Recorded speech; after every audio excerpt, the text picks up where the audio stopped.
After Solomon's death, all Israel gathered at Shechem for Rehoboam's coronation. When Jeroboam heard that Solomon was dead, he returned from Egypt to talk to Rehoboam, and he brought a delegation and said, "Your father put a heavy yoke on us, but now lighten the harsh labor and the heavy yoke he put on us, and we will serve you." Rehoboam first consulted the elders from Solomon's reign, who said, "Give them a favorable answer, and they'll serve you forever." But later he consulted his own buddies and went with their advice, and said, "My father made your yoke heavy, I will make it even heavier. My father scourged you with whips, I will scourge you with scorpions." And the people rebelled when they heard this, and stoned their taskmaster, and declared Jeroboam their new king. Rehoboam managed to escape in his chariot back to Jerusalem, and he called up Judah and Benjamin's troops to go to war. But the prophet Shemaiah warned him not to, and this time Rehoboam listened to wisdom. Later, Jeroboam realized that if the people went up to Jerusalem to offer sacrifices at the temple, they might decide to follow Rehoboam again. So he set up 2 golden calves at Bethel and Dan and said, "It is too much for you to go up to Jerusalem. Here are your gods, Israel, who brought you up out of Egypt."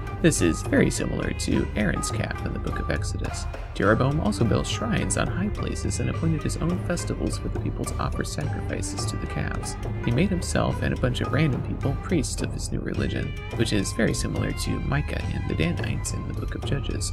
A man of God from Judah approached Jeroboam while he was offering sacrifices at Bethel, and he said that one day a king named Josiah will arise from the house of David and kill all the false prophets on this very spot. Jeroboam reached out to order his men to seize the man of God, but his hand immediately shriveled up and he could not move it. Also, the altar split apart and the ashes fell out. Jeroboam asked the man of God to pray for him. He prayed, and Jeroboam's hand was healed. Jeroboam invited him back to his house in order to give him a gift, but the man of God said that God had told him not to eat or drink anything at Bethel, and he left.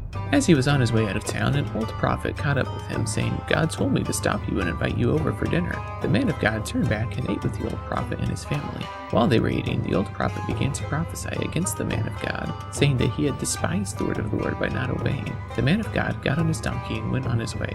Outside of town, a lion attacked and killed him, but did not eat him or touch the donkey. The old prophet went to go retrieve the body of the man of God and saw the donkey and lion standing beside the road doing nothing. The man of God was buried in a tomb, and the old prophet told his sons that when the time came for him to die, they should also bury him in the tomb of the man of God. Later, Jeroboam's son became very sick, so he disguised his wife and sent her to Shiloh to find out the future from the prophet Ahijah. Ahijah was getting old and had gone blind, but God warned him about Jeroboam's wife.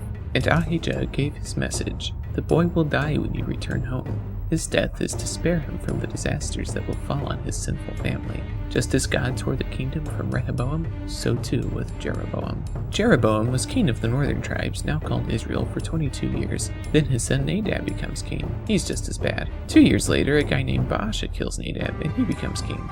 He's bad too. After Baasha, Elah becomes king. He's only king for 2 years when the commander of his chariots, Zimri, kills him and becomes king himself. Everyone's mad that Zimri killed Elah, so they surround him, and Zimri burns down his own house while he's still inside it. Next, the Israelites pick a guy named Omri to be their king. The text says that he did more evil than all the kings that came before him. After Omri, his son Ahab becomes king of Israel. Ahab married a Phoenician princess named Jezebel.